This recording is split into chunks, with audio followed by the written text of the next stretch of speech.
अस्सलाम वालेकुम। अलहुदा आज अपने नाजरीन के लिए डैमेज बालों को सही करने का तरीका लाया है। नंबर 1, एनिक्स हेयर ऑयल। नंबर 2, इमली। Number 3, tomato paste. नंबर 4, आलू बुखारे का जूस। और इन चारों को मिक्स करके नहाने से 1 घंटा पहले लगाएं और उसके बाद अपना सर धो लें।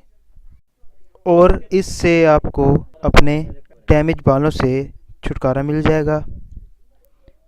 शुक्रिया।